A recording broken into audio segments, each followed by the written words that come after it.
উত্তর কোরিয়া সফরে পরমাণু বোমার এক প্রকার প্রচ্ছন্ন হুমকি দিয়েছিলেন তৎকালীন মার্কিন প্রেসিডেন্ট ডোনাল্ড ট্রাম্প। ইরানের বিরুদ্ধেও হামলার হুমকি দিয়েছিলেন উগ্রবাদী এই নেতা। এবার দ্বিতীয় মেয়াদে কতটা বোমাবাজি করার ইচ্ছে রাখেন ট্রাম্প, তাই দেখার বিষয়। এর মধ্যেই ট্রাম্পের মনোনীত বেশ কয়েকজন মন্ত্রীকে বোমা হামলার হুমকি দেয়া হয়েছে। মার্কিন কেন্দ্রীয় গোয়েন্দা সংস্থা এফবিআই জানায় তাদের নজরে এই ধরনের বেশ কয়েকটি হুমকি ও ভুয়া ফোন কল এসেছে, যাতে এসব মনোনীত মন্ত্রীদের বাড়িতে পুলিশ পাঠানোর মতো পরিস্থিতি তৈরি হয়। বিবিসির প্রতিবেদনে জানা যায় অন্তত 9 জন মনোনীত মন্ত্রীকে এ ধরনের হুমকি দেওয়া হয়েছে।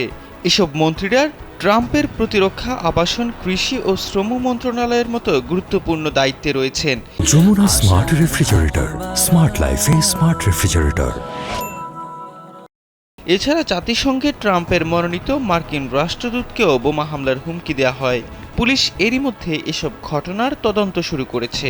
ট্রাম্পের ট্রানজিশন টিমের একজন মুখপাত্র ক্যারোলিন লেভিট জানান, ট্রাম্পের মনোনীত ব্যক্তিরা এবং তাদের পরিবার হিংসাত্মক ও বিদেশি হুমকির লক্ষ্যবস্তুতে পরিণত হয়েছে।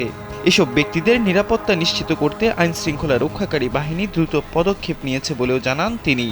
বলেন, কোনো ধরনের বিপজ্জনক আক্রমণ রিপাবলিকানদের নির্দিষ্ট লক্ষ্যবস্তু থেকে দূরে রাখতে পারবে না।